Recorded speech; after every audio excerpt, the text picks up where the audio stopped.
The gunshot that killed her father still echoed in Vianna Tso's ears 3 days later, as she stumbled through the pine-covered slopes of the Colorado Rockies, her moccasins worn thin and her buckskin dress torn at the hem. She had been running since the soldiers came to their camp near the New Mexico border, scattering her Apache band like autumn leaves before a storm. And now, in the summer of 1878, she found herself alone in territory she did not know, with nothing but the knife at her belt and the memory of her father's final words telling her to survive. The mountain air grew thin as she climbed higher, seeking refuge in the dense forests where the ponderosa pines stood like silent sentinels. Her stomach ached with hunger, for she had eaten nothing but a handful of pine nuts in 2 days, and the streams she crossed offered only cold water to sustain her. The sun hung low in the western sky when she heard the unmistakable sound of an axe biting into wood, the rhythmic thunk echoing through the trees with a steady persistence that spoke of strength and purpose. Vianna crouched behind a massive boulder, her dark eyes scanning the clearing ahead where a cabin stood nestled against the mountainside. Smoke curled from its stone chimney, and stacked beside the structure were cords of split wood arranged with military precision.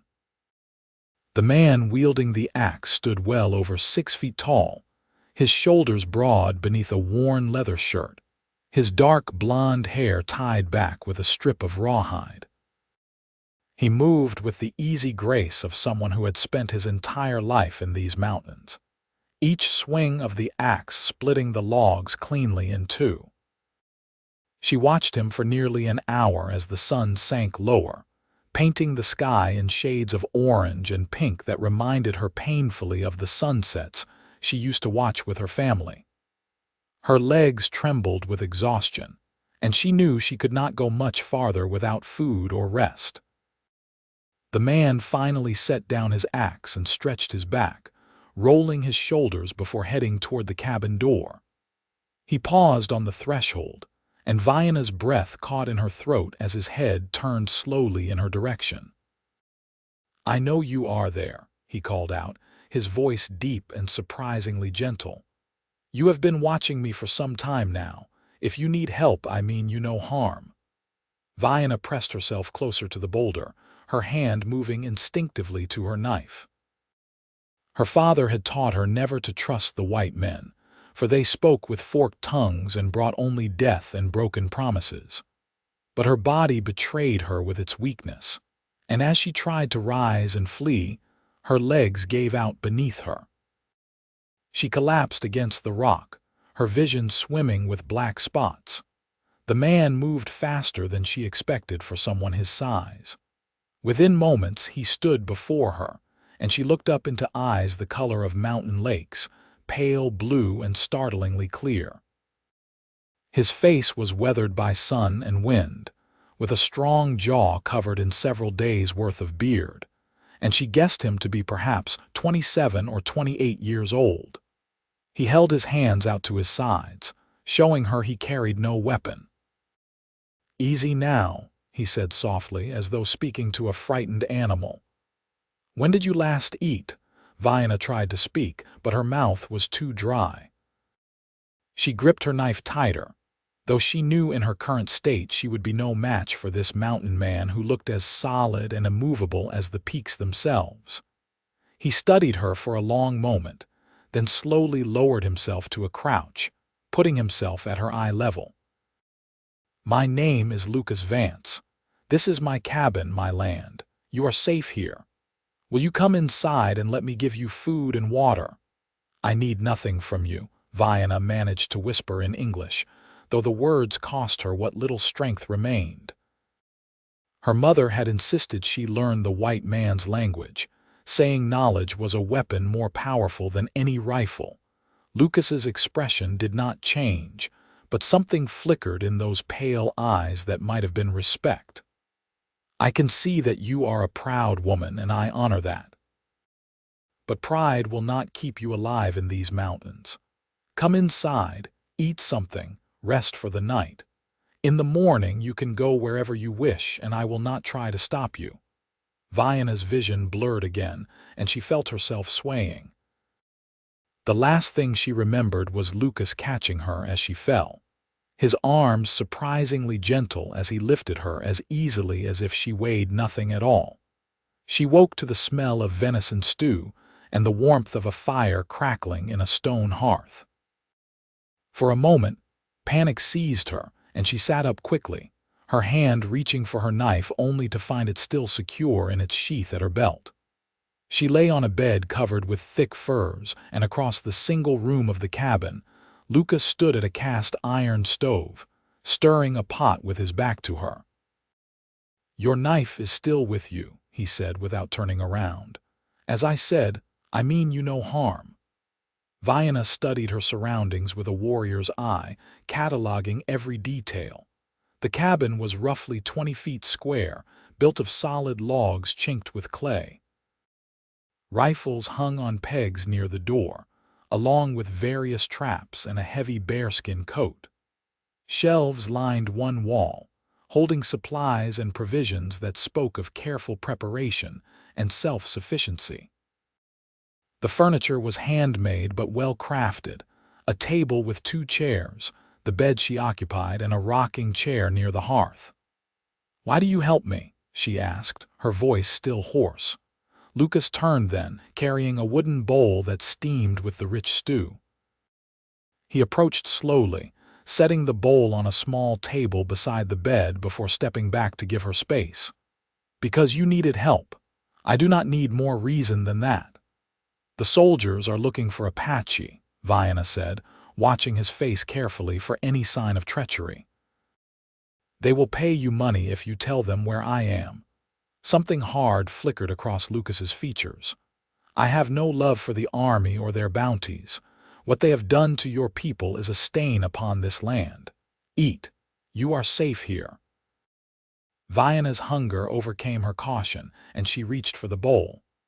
The stew was rich with meat and wild vegetables, flavored with herbs she recognized from her own people's cooking. She forced herself to eat slowly, though her body screamed for more. Lucas returned to the stove, ladling stew into his own bowl before settling into the rocking chair, maintaining a respectful distance. "What is your name?" he asked after a while. She hesitated, then decided the truth could do no harm. "Vianna Tso." "That is a strong name." He ate in silence for a moment. "Where were you heading?" "Anywhere away from the soldiers." The food was already restoring some of her strength, warming her from the inside out. "They attacked our camp near the border. My father fought so that others could escape. He did not survive." Lucas's jaw tightened. "I am sorry for your loss. A father is a precious thing to lose." Something in his voice told Vianna he spoke from experience. She finished her stew and set the bowl aside, studying this strange man who lived alone on a mountain. "Why are you here, so far from other people?" "I prefer the company of the mountains to the company of men," Lucas said simply. "Out here, a man's word means something. Out here there are no lies, no politics, no hatred, just the land and the sky and the truth of survival." "You are running from something," Vianna observed. A slight smile tugged at the corner of his mouth. "As are you," she could not argue with that. "How long have I been asleep?" "A few hours. It is full dark now." He rose and moved to the window, pulling aside a deer-hide curtain to reveal the night beyond. "A storm is moving in from the west. You should rest here until it passes." "I should leave," Vianna said, though her body protested the very thought. "I bring danger to you. The nearest town is Palisade, 2 days' walk to the north. The nearest military post is 4 days to the east. These mountains are vast, and I know every trail and hiding place. If soldiers come, which I doubt, we will see them long before they see us." He let the curtain fall back into place.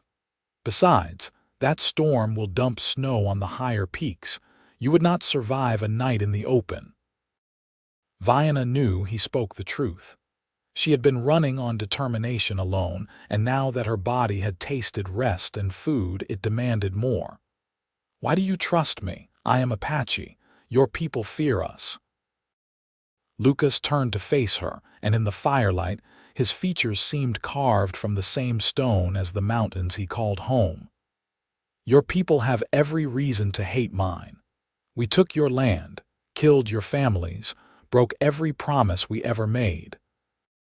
If you wanted to slit my throat while I sleep, I could not blame you, but I do not think you will. How can you be sure? Because you are still holding your knife in its sheath instead of in your hand. Because when you look at me, I do not see murder in your eyes. I see exhaustion and grief and weariness, but not hatred." He moved back to his chair and sat down. "You can take the bed, I will sleep in the chair. This is your home, I will take the chair. You are my guest and you are injured, the bed is yours." His tone left no room for argument, though it remained gentle. Vianna looked down and realized for the first time that her feet were bandaged, wrapped in clean cloth. She had been so focused on escape that she had not noticed the extent of the damage from 3 days of running. "You tended my wounds. They needed tending. I have some medical supplies, nothing fancy but enough to prevent infection." He pulled a thick blanket from a chest near the wall and draped it over his shoulders. "Sleep, Vianna Tso. Morning will come soon enough." She wanted to protest further, but the warmth of the fire and the fullness of her belly were already pulling her back toward sleep. She lay back on the furs, her hand resting on her knife out of habit, and watched Lucas settle into the rocking chair. He seemed perfectly comfortable, and within minutes, his breathing had deepened into the steady rhythm of sleep. Vianna stared at the ceiling beams, her mind racing despite her exhaustion. She did not understand this man who showed her nothing but kindness when she had every reason to expect betrayal. In her 18 years, she had learned that the world was divided into those who helped their own people and those who destroyed everyone else. Lucas Vance seemed to fit neither category, and that unsettled her more than open hostility would have. The storm arrived in the depths of night, announcing itself with a crack of thunder that shook the cabin walls. Rain drummed against the roof like countless fingers, and wind howled through the trees with a voice that reminded Vianna of mourning women. She woke with a start, her knife half drawn before she remembered where she was. Lucas was already awake, standing by the window and watching the storm. Lightning flashed, illuminating his profile in stark relief, and Vianna was struck by the loneliness that seemed to emanate from him like cold from mountain stone.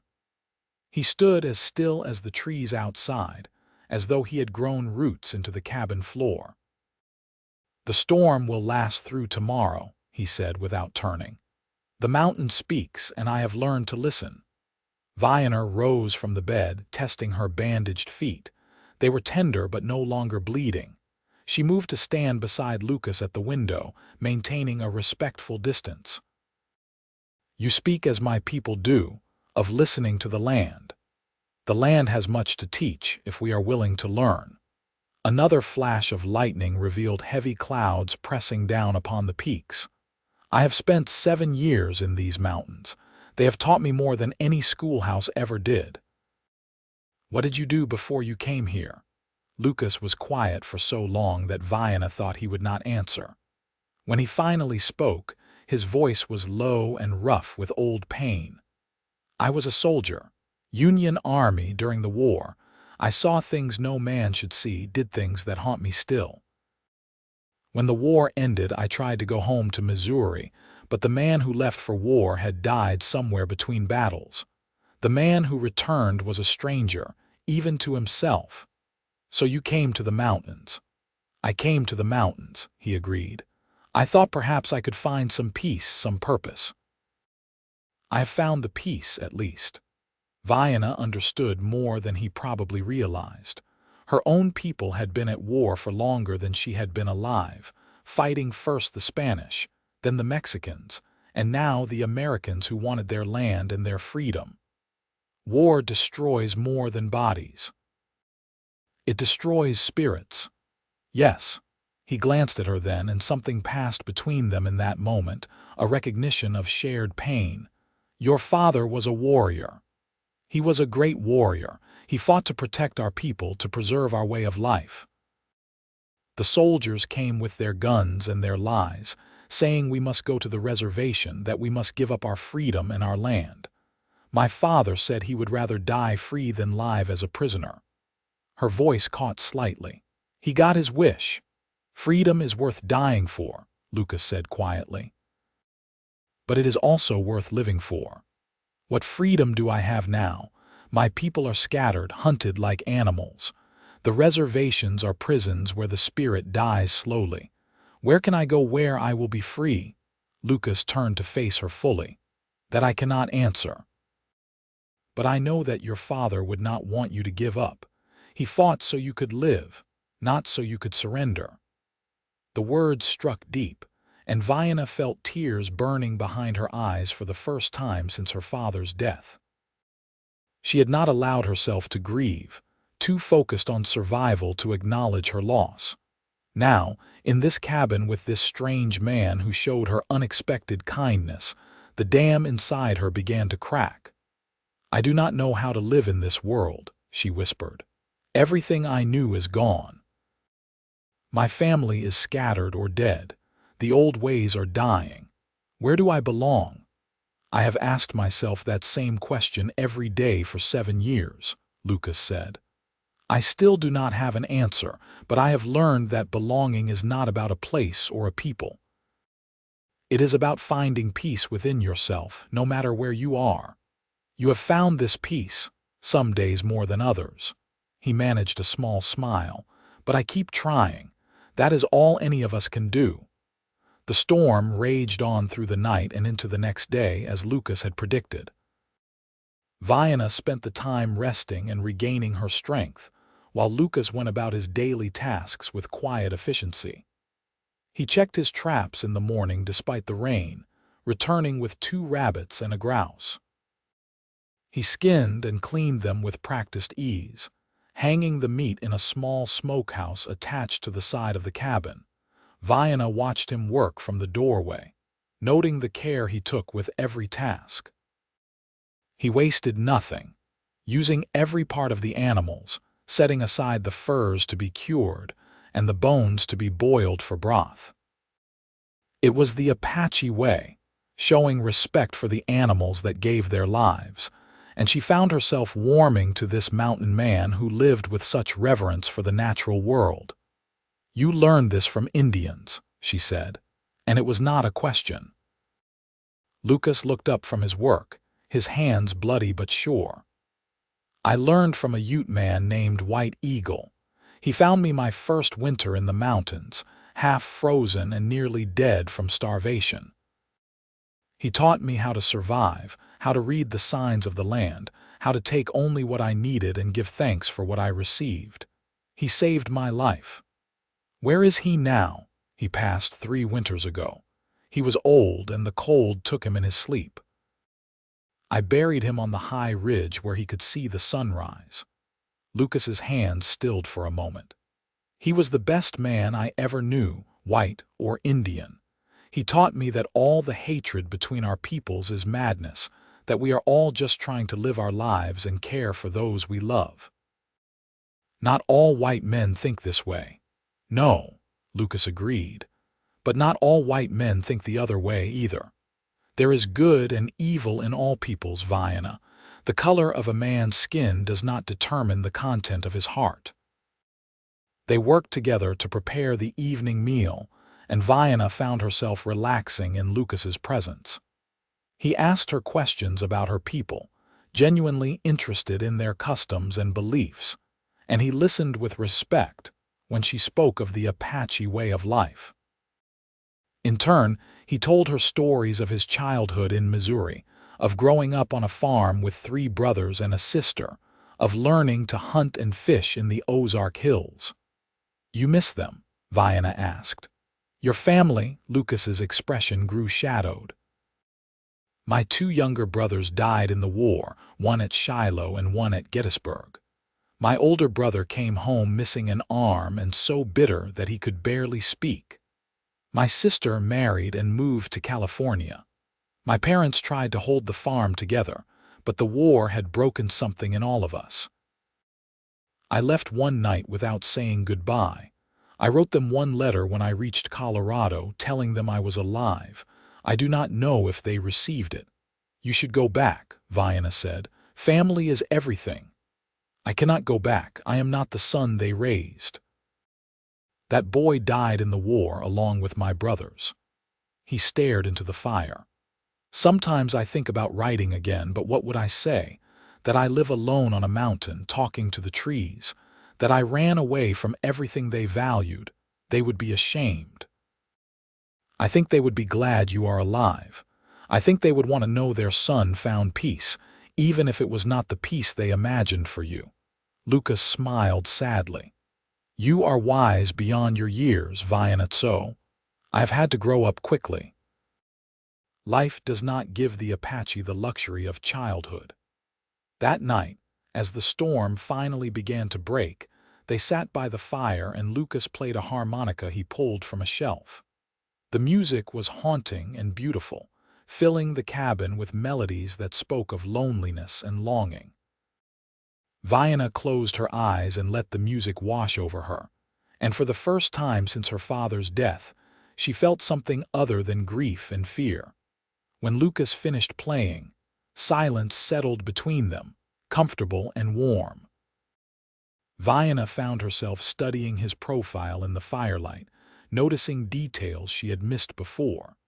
The way his hair curled slightly at his neck, the calluses on his hands that spoke of hard work, the small scar above his left eyebrow. He was handsome in a rugged way, built for this harsh land, and she felt a stirring in her chest that confused and frightened her. I should leave tomorrow, she said abruptly. The storm will be gone, and I have imposed on your hospitality long enough. Lucas turned to look at her. Where will you go?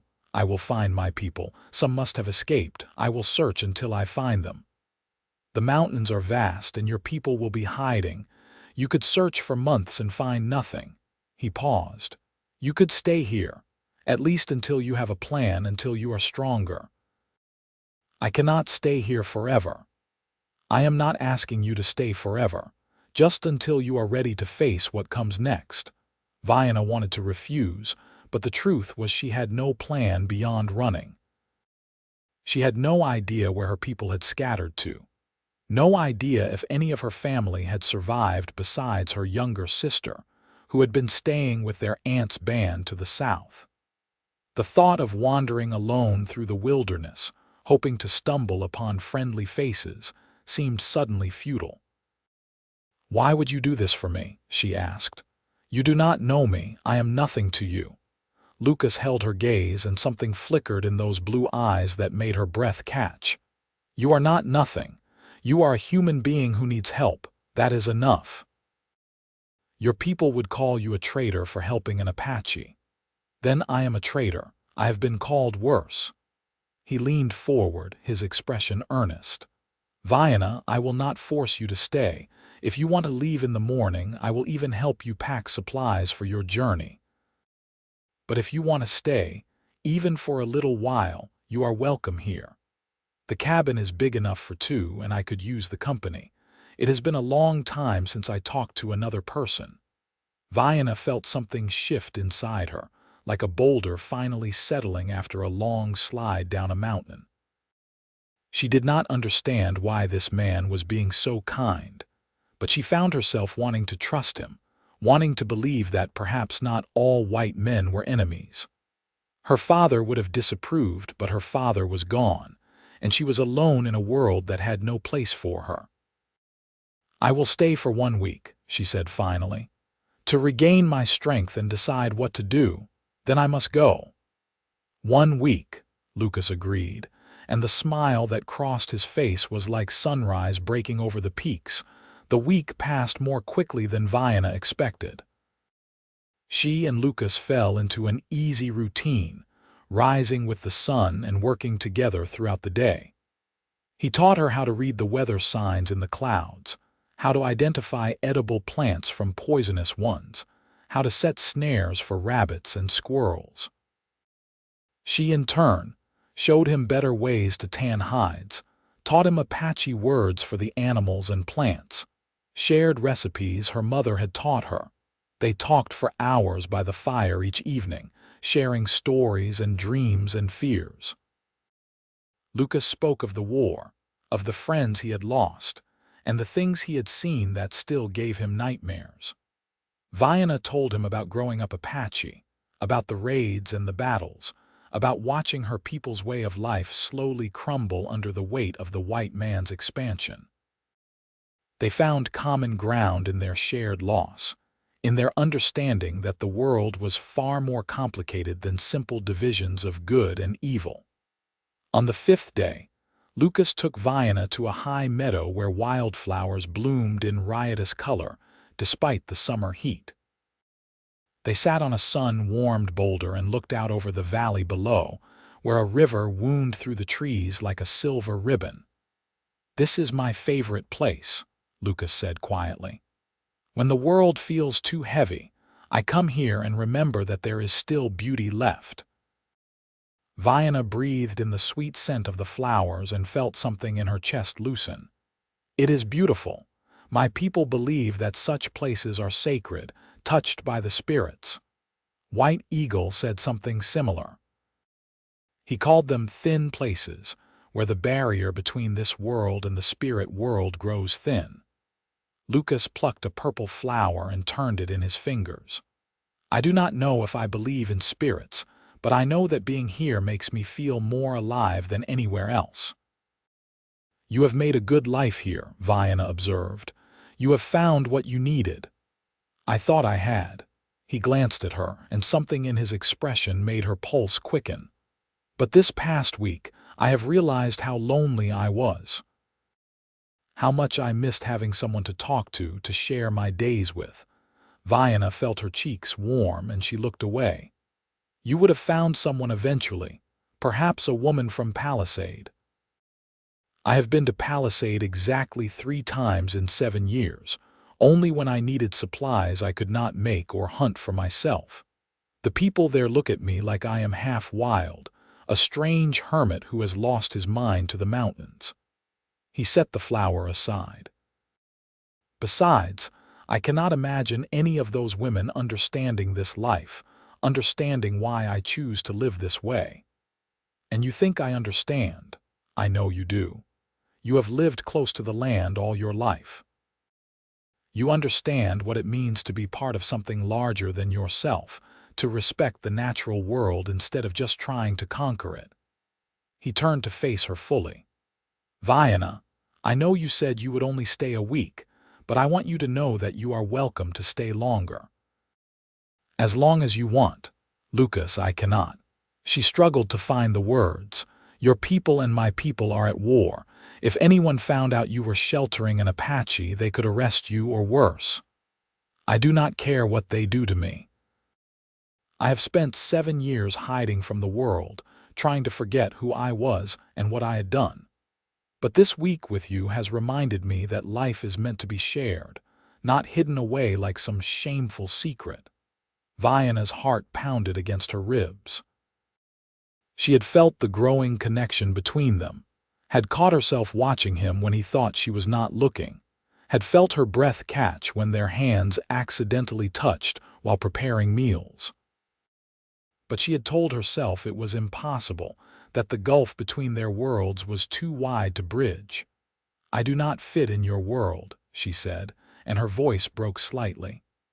"I am Apache. I do not know how to be anything else."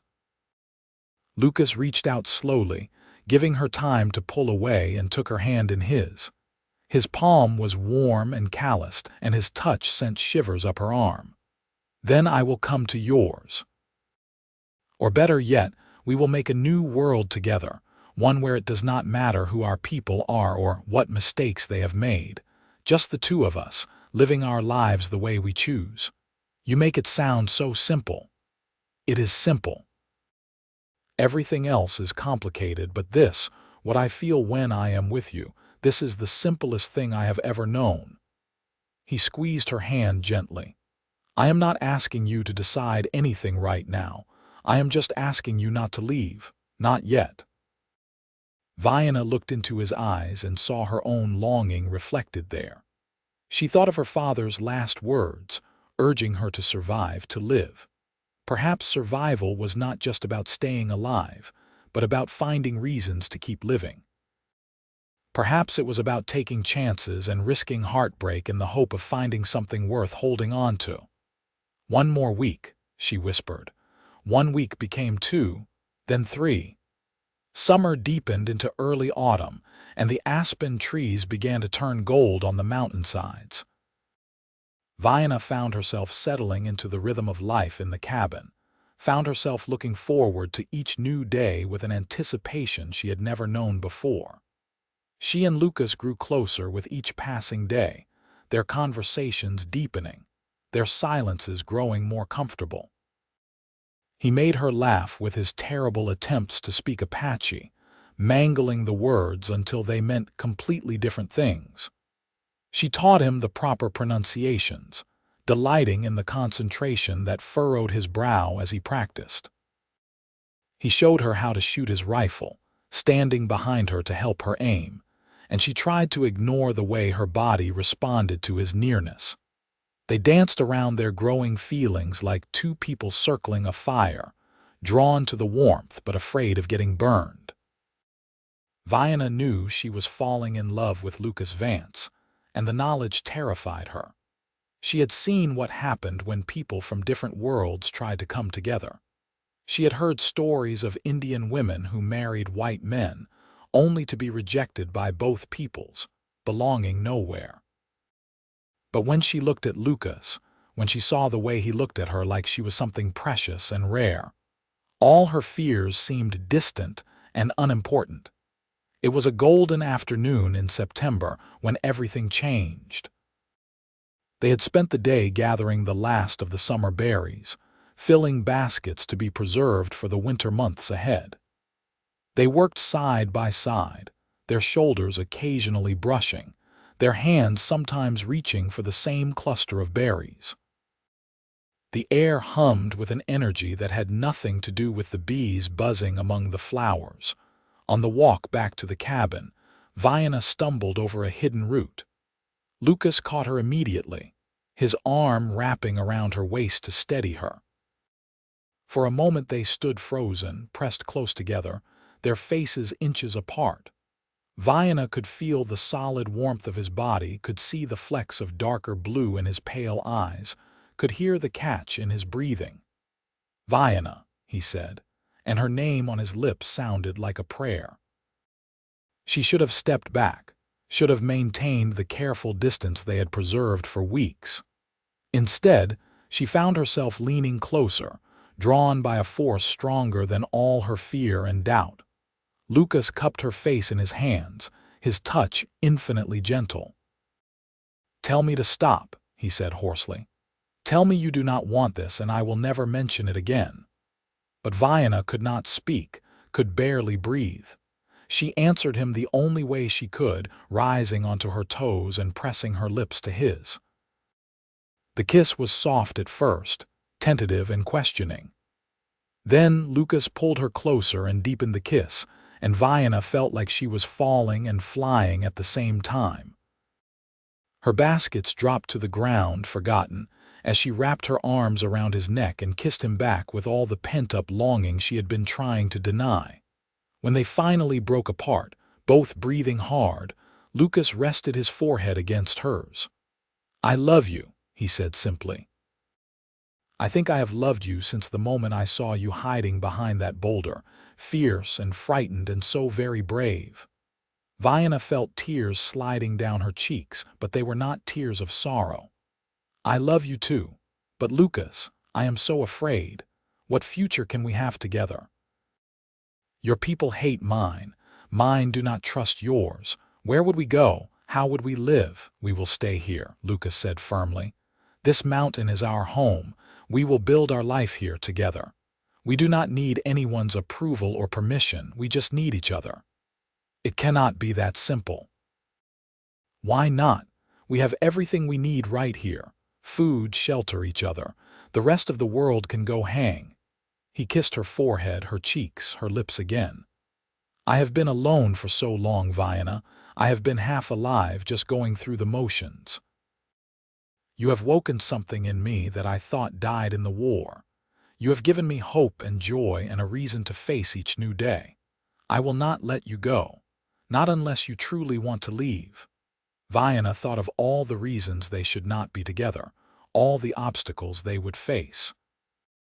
Then she thought of how she felt when she was with Lucas, how safe and valued and cherished. She thought of her father's words about living free rather than dying slowly in captivity. Perhaps choosing love was the ultimate freedom, the ultimate act of defiance against a world that wanted to keep them apart. I do not want to leave, she whispered. I want to stay here with you. I want to build a life with you, whatever that looks like. Lucas lifted her off her feet and spun her around, his laughter ringing through the forest. When he set her down again, his eyes were bright with unshed tears. You have made me the happiest man alive. I swear to you, Vianna Tso, I will spend every day of my life making sure you never regret this choice.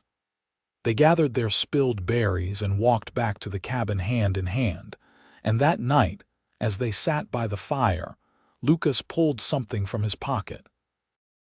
It was a ring carved from dark wood, polished smooth and inlaid with tiny pieces of turquoise he must have traded for in town. I made this for you, he said, suddenly shy. I have been working on it for weeks, when you were asleep or busy with other tasks. It is not much, but I wanted you to have something that showed my intention. Vianna Tso, will you marry me? Will you be my wife and my partner and my love for as long as we both live? Vianna looked at the ring, at the care and craftsmanship that had gone into its creation, and felt her heart overflow. Yes, she said, her voice thick with emotion. Yes, I will marry you, Lucas Vance. He slipped the ring onto her finger and it fit perfectly. Then he kissed her again, slow and deep and full of promise, and Vianna knew that whatever challenges lay ahead, they would face them together. They were married 2 days later by White Eagle's grave, speaking their vows to each other with only the mountains and the sky as witnesses. Vianna wore a dress she had sewn from soft deerskin, decorated with beadwork in traditional Apache patterns. Lucas wore his best clothes, a clean shirt and trousers, with his hair neatly tied back. They exchanged vows in both English and Apache, promising to love and honor each other for all their days. After the ceremony, they stood together on the high ridge and looked out over the vast wilderness that would be their home. Lucas wrapped his arms around Vianna from behind, and she leaned back against his chest, feeling complete in a way she never had before. "Are you happy?" he asked softly. "I am happy," she confirmed, and she meant it with every fiber of her being. Their first months of marriage were a time of joy and discovery. They learned each other's bodies and hearts with tender patience, creating a private world within the cabin where nothing existed but the two of them. Lucas proved to be an attentive and gentle husband, always considerate of Vianna's needs and feelings. She, in turn, brought warmth and life to his lonely existence, filling the cabin with laughter and love. As autumn turned to winter, they worked together to prepare for the cold months ahead. They stored food, chopped wood, reinforced the cabin against the coming storms. Lucas showed Vianna how to make snowshoes from bent willow and rawhide, and she taught him Apache songs that spoke of endurance and survival. The first real snow came in late October, blanketing the mountains in white silence. They woke to find the world transformed, and Lucas bundled Vianna in furs before taking her outside to see the beauty of the winter landscape. They walked through the pristine snow, leaving the only tracks in the vast white expanse, and Vianna marveled at how different everything looked under its winter coat. "I have never seen so much snow," she admitted.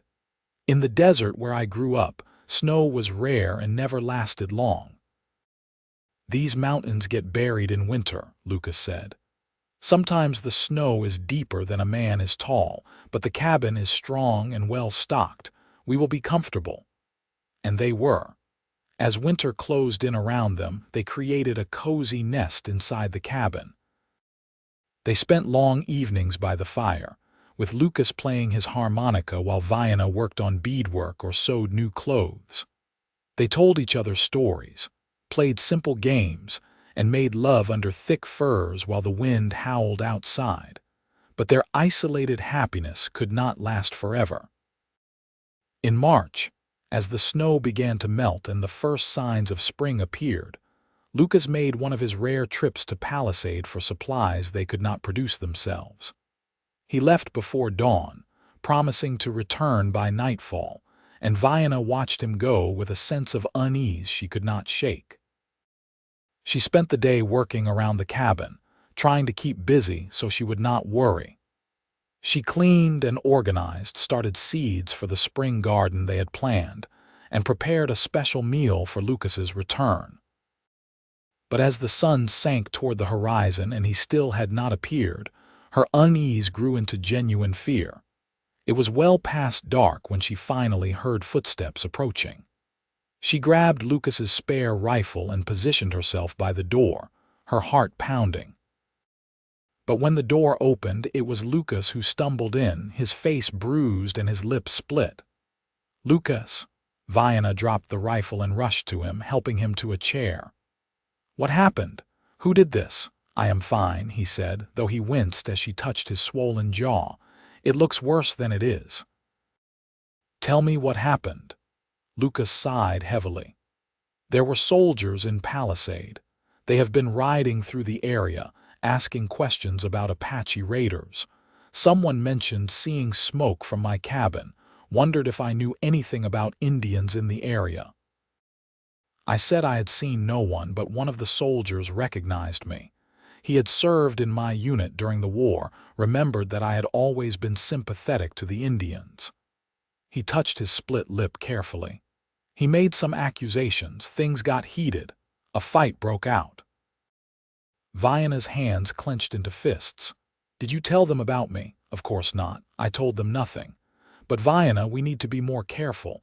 They are actively searching for Apache refugees if they find you here." "I should leave," Vianna said immediately, though the words tore at her heart. "I have put you in danger if they arrest you because of me." "No," Lucas caught her hands, holding them firmly. "I will not lose you. We just need to be smarter. We will stay closer to the cabin, avoid going to town for a while. The soldiers cannot search every mountain, every valley. Eventually they will move on, and if they do not, then we will deal with it together." He pulled her into his arms, holding her close despite his injuries. "I meant my vows, Vianna. For better or worse, in safety or danger, we are in this together." Vianna clung to him, frightened but also fiercely determined. She would not let the outside world destroy what they had built together. "I will not let them take you from me," she vowed. "Whatever comes, we face it together." The next few weeks were tense, with both of them constantly alert for any sign of soldiers or trouble. But as spring advanced and no one came, they began to relax again. Lucas ventured out to check his trap lines and tend to the necessary work, while Vianna kept watch from the cabin and worked on preparing the garden plot. It was a warm afternoon in April when Vianna realized her monthly bleeding had not come. She stood in the garden, her hands resting on her still flat stomach, and felt a mixture of joy and terror wash over her. She was carrying Lucas's child, a new life created from their love. But this made everything more complicated, more dangerous. She waited until dinner that evening to tell him, watching his face carefully as she spoke the words. "Lucas, I am with child. Our baby will be born sometime in the late autumn." For a moment, Lucas simply stared at her, his expression unreadable. Then his face broke into the widest smile she had ever seen, and he swept her into his arms with a whoop of joy. "A baby, Vianna, we are going to have a baby. You are happy?" she asked, laughing and crying at the same time. "Happy, I am ecstatic. We are going to be parents." He set her down gently, suddenly concerned. "Are you well? Do you need to rest? Should you be working in the garden?" "I am perfectly fine," Vianna assured him, touched by his immediate concern. "Women have been having babies since the beginning of time. I am strong and healthy." "Still, you must take care of yourself. Our child needs a strong mother." He placed his hand reverently on her stomach. "I cannot believe we are going to have a baby, a child born of our love, belonging to both our worlds." Vianna thought about that, about a child who would be both Apache and white, belonging fully to neither world and yet hopefully able to bridge them both. "Our child will need to be strong," she said quietly. "The world will not be kind to someone who stands between two peoples." "Then we will teach our child to be strong," Lucas said firmly. "We will teach them to be proud of their heritage from both sides, to respect all people regardless of color or background. We will teach them that love is stronger than hatred, that family is what you make it, not what others say it should be." "You will be a good father," Vianna said softly, touching his face. "I will try my best. That is all any father can do." He kissed her tenderly. "Thank you for this gift, Vianna. Thank you for giving me a family again." The summer passed peacefully, with no further signs of soldiers or trouble. Vianna's belly grew round with their child, and Lucas doted on her with a tenderness that made her heart swell. He built a cradle from smooth pine, carving it with designs that blended Apache symbols with frontier patterns. He hunted tirelessly to build up their stores of dried meat and fish, determined that Vianna and the baby would want for nothing. In August, Vianna was gathering herbs near the cabin when she heard voices approaching through the trees. Her heart leapt into her throat, and she quickly moved back toward the cabin to warn Lucas. But before she could reach it, two figures emerged from the forest, and Vianna froze as she recognized the traditional dress of Apache women. "Sister," one of the women called out, and Vianna's breath caught as she recognized her younger sister, Vianna, whom she had not seen since before the attack on their camp. "Vianna!" Vianna rushed forward, and the two sisters embraced fiercely, both crying. "I thought you were dead." "I thought everyone was dead. Some of us survived," Vianna said, pulling back to look at Vianna. Her eyes widened as she took in Vianna's rounded belly. "Sister, you are with child."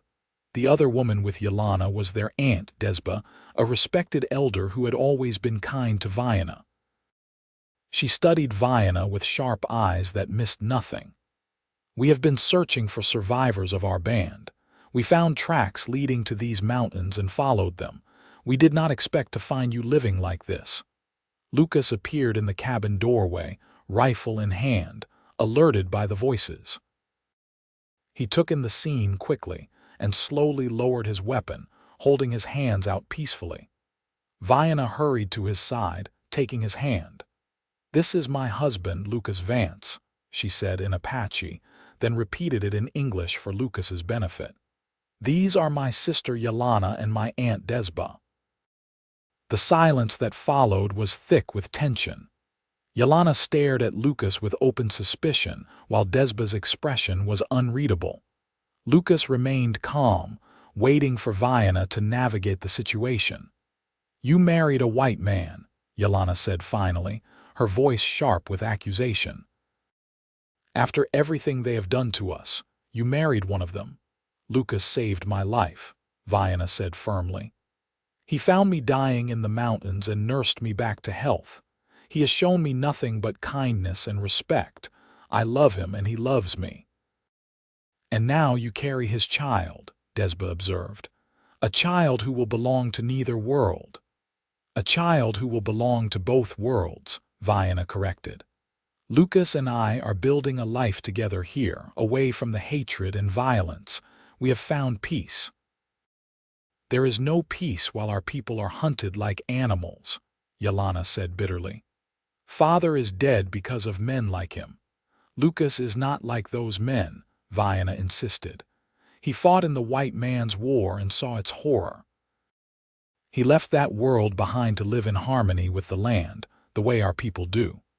He was taught by a Ute elder, and he lives with respect for all life.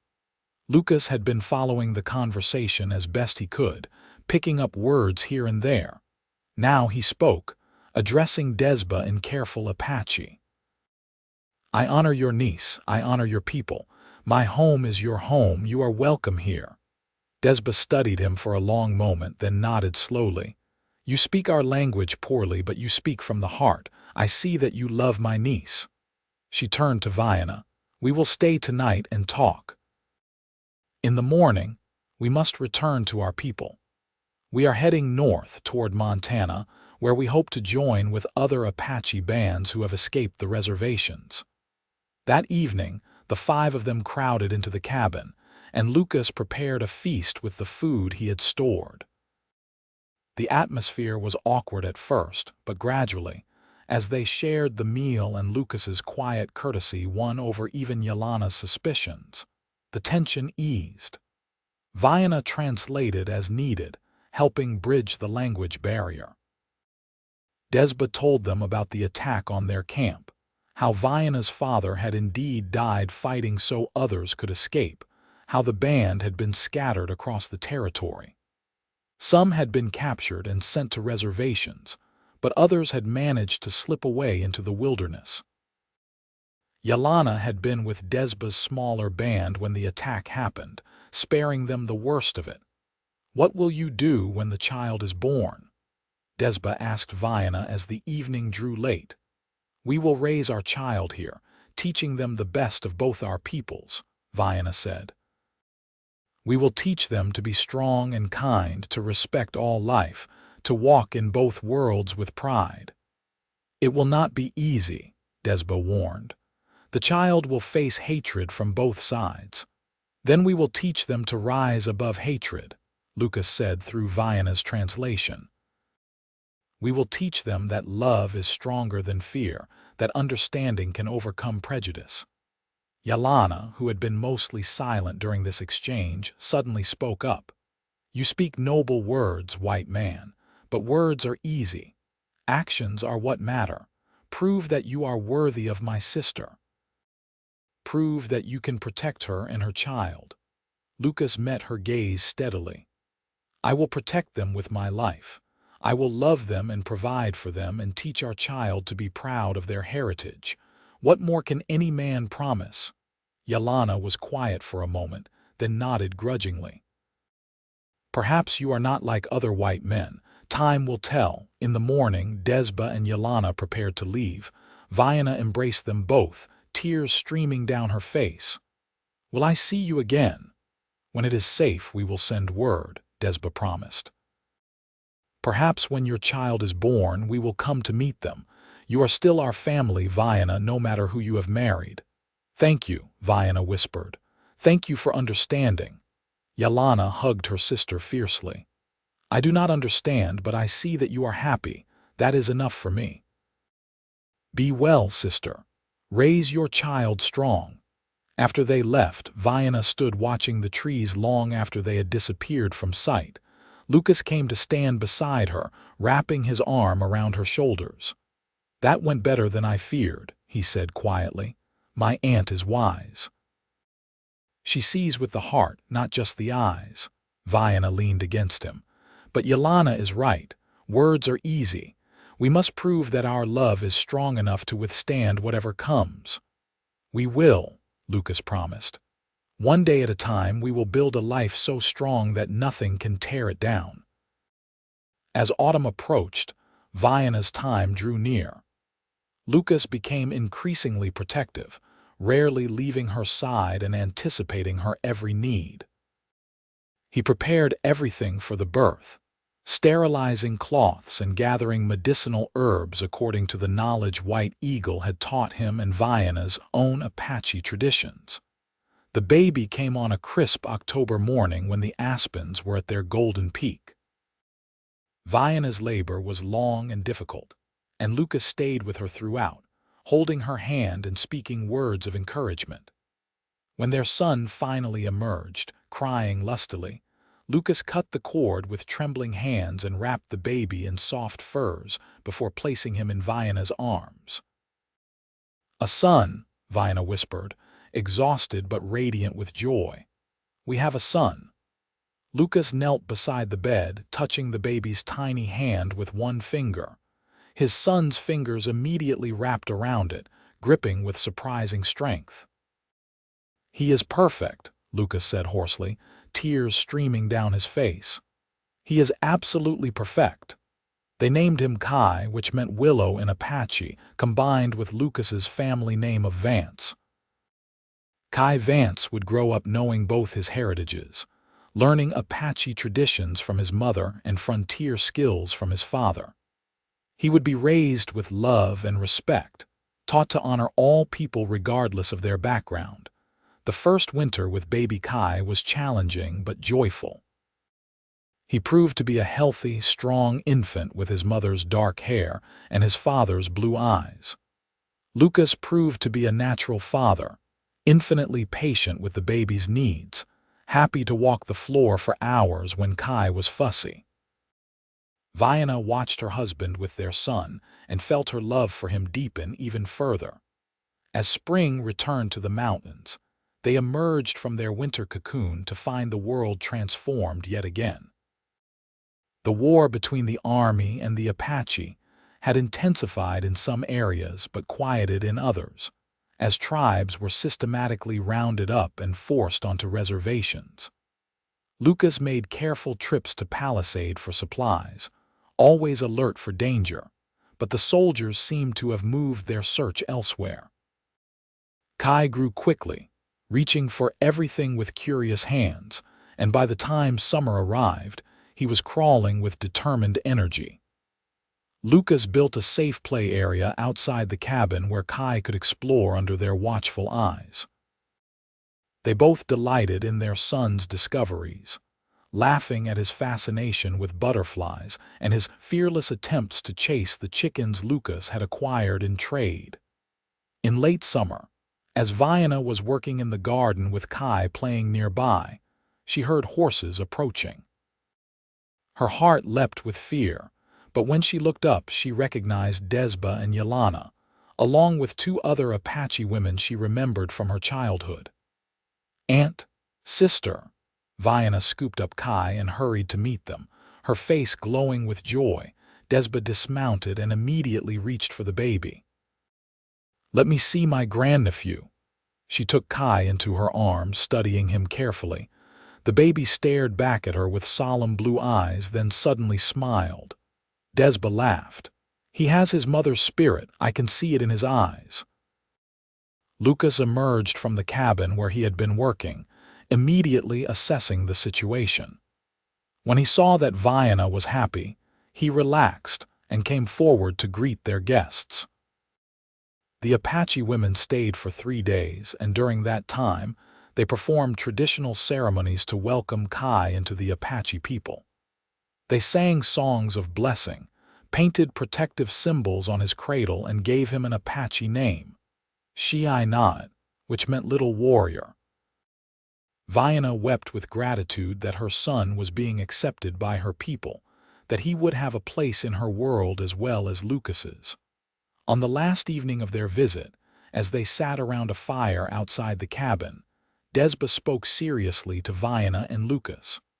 "The times are dark for our people. Most of the Apache bands have been forced onto reservations, and those who resist are hunted without mercy. But there are whispers of a new time coming, when perhaps there will be more understanding between our peoples." "You truly believe that?" Vianna asked. "I believe that children like yours are the future," Desba said, touching Kai's head gently. Children who carry the blood of both peoples, who can see through the eyes of both worlds. They will be the bridge that brings understanding. It will not happen in my lifetime, perhaps not even in yours. But it will come. Lucas, understanding most of what was said through Vianna's whispered translation, nodded. I hope you are right. I hope that one day, people will be judged by their character and not the color of their skin, that families like ours will not have to hide in the mountains to live in peace. Until that day comes, you must stay vigilant, Vianna warned. There are those on both sides who would hate you for what you represent. Your love threatens their simple view of the world. Then we will continue to live here, raising our son to be strong and proud, Vianna said firmly. We will teach him love instead of hatred, understanding instead of prejudice. And if the world is not ready for him, we will be his world until it is. Desba smiled. You have grown wise, niece. Your father would be proud of the woman you have become, the mother you are. After the women left, carrying gifts of preserved food and furs from Lucas, Vianna stood with her husband and son, looking out over the mountains that had become their sanctuary. You ever regret it? Lucas asked quietly. Choosing this life, choosing me. Vianna turned to him, seeing the vulnerability in his eyes. She reached up to touch his face, rough with his evening beard. I regret nothing. You and Kai are my world. This mountain is my home. I have lost much, but I have gained even more. I have love, family, purpose. What more could anyone want? Lucas pulled her close, Kai secure between them. I love you, Vianna Vance. I love our son. I love the life we have built together. You are my world, both of you. And you are ours, Vianna whispered. The years that followed brought both challenges and joys. They had 2 more children. A daughter they named Luna when Kai was 3, and another son they named River when Luna was 2. The cabin expanded to accommodate their growing family, with Lucas building additional rooms and a larger garden plot. Kai grew into a bright, curious boy who could move through the forest as silently as his Apache ancestors and shoot as accurately as any frontier marksman. Lucas taught all the children to read and write, using books he carefully acquired on his trips to Palisade. Vianna taught them Apache songs and stories, making sure they knew the history and traditions of her people. The children grew up fluent in both English and Apache, comfortable with both cultures and fiercely loyal to each other. As the children grew, Lucas and Vianna's love only deepened. They had built something beautiful and strong, a family that existed outside the boundaries of conventional society, but was all the more precious for it.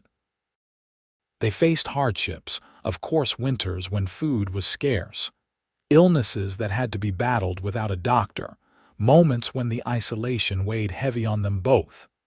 But they faced everything together, their bond only growing stronger with each challenge overcome. One evening, when Kai was 10 and the younger children were playing by the fire, Vianna and Lucas sat on the porch they had built, watching the sunset paint the mountains in shades of gold and purple. Gray had begun to thread through Lucas's hair, and Vianna's face showed the lines of a woman who had lived and loved and weathered many storms. You remember the day we met? Lucas asked, taking her hand in his. I remember thinking you were going to turn me over to the soldiers, Vianna said with a small laugh. I was so frightened and so stubborn. I remember thinking you were the bravest person I had ever seen, half dead from exhaustion but still ready to fight. He lifted her hand to his lips. I fell in love with you that very first day, though I did not realize it until later. I fought it for so long, Vianna admitted. I kept telling myself it was impossible, that we could never work. I am so glad I was wrong. You told me once that you would never fit in my world, Lucas said, his voice thick with emotion. Do you remember? I remember. I was so scared, so certain that our differences were too great to overcome. And do you remember what I told you? Vianna smiled, tears glistening in her eyes. You said I was your world. You are, Lucas confirmed, pulling her close. You and our children. You are my entire world, Vianna. Everything else fades to nothing when I look at what we have created together. From inside the cabin came the sound of their children's laughter, and Vianna rested her head on Lucas's shoulder, feeling complete. We did it, she whispered. Against all odds, against all the hatred and violence and fear, we built a life together. We built a family. We did more than that, Lucas said. We built hope. Our children are proof that love is stronger than prejudice, that understanding can overcome hatred. One day the world will be ready for families like ours. Until then, we have everything we need right here. As darkness fell over the mountains, the family gathered inside the warm cabin. Lucas played his harmonica while the children danced, and Vianna sang Apache songs that her mother had taught her. They were a family that should not have existed according to the world's rules, but they thrived precisely because they had rejected those rules and chosen to follow their hearts instead. Years continued to pass, bringing both sorrows and joys. They lost Desba to old age when Kai was 15, and Vianna grieved deeply for the aunt, who had given her blessing to this unconventional union. But Yelena continued to visit regularly, and as attitudes slowly began to shift in the broader world, she eventually brought her own husband, a Ute man she had married, to meet the family. The two families formed a strong bond, united by their determination to preserve their heritage while adapting to changing times. Kai grew into a strong young man who moved easily between both his worlds. At 18, he fell in love with a girl from Palisade whose progressive parents saw beyond his mixed heritage to the fine young man he was. Lucas and Vianna attended their wedding with pride, seeing in their son's happiness the vindication of all their choices. Luna became a teacher, determined to educate both Indian and white children together, breaking down barriers through education. River chose to live more traditionally, spending time with various Apache bands and learning the old ways that were slowly fading. All three children remained close to their parents, often bringing their own families to visit the mountain cabin that had been the center of their childhood. Lucas and Vianna grew old together, their love a constant through all the changes the years brought. They watched their grandchildren play in the same clearings where their own children had played, teaching them the same lessons about respect and love and understanding. One autumn evening, when they were both well into their 60s, they climbed together to the high meadow where Lucas had first told Vianna he loved her.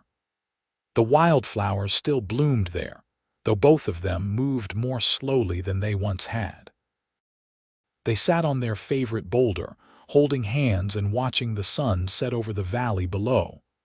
"I've had a good life," Vianna said softly. "Better than I ever dreamed possible that day I stumbled into your clearing, half dead and terrified." "We have had a good life," Lucas corrected. "And it is not over yet. We have many more sunsets to watch together." Vianna smiled, squeezing his hand. "Many more," she agreed. They sat in comfortable silence as the sky turned from gold to pink to purple, two people from different worlds who had built a new world together.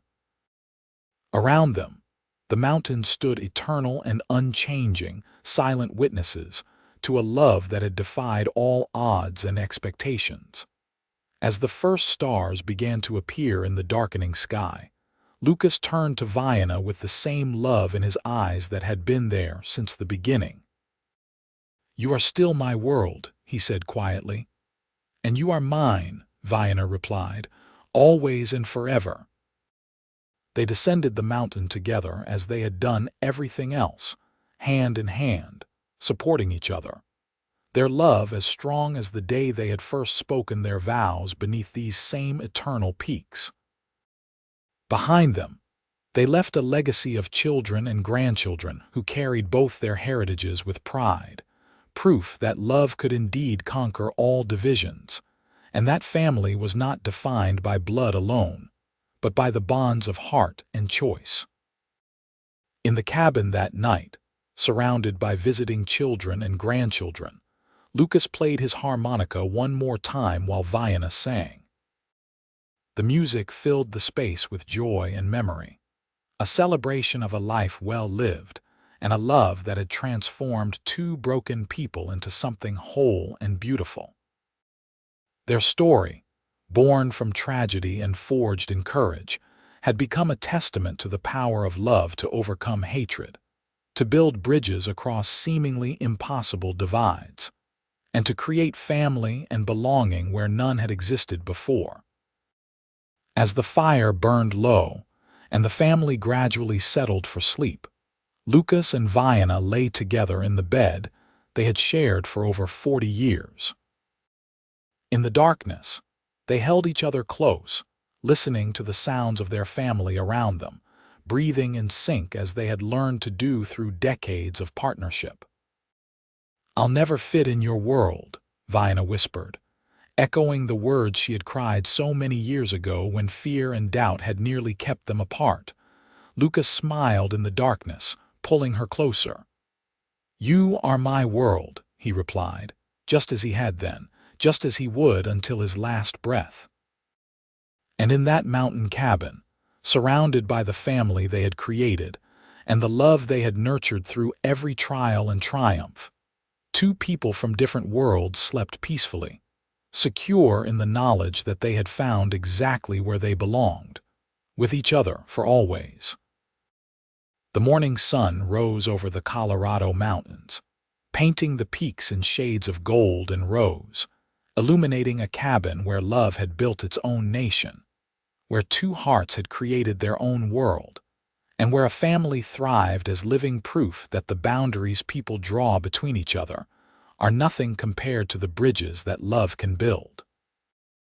In that place, on that mountain, Lucas and Vianna had found their forever, and their story would echo through generations, a reminder that sometimes the greatest courage is not in fighting but in choosing love when the whole world says you should not.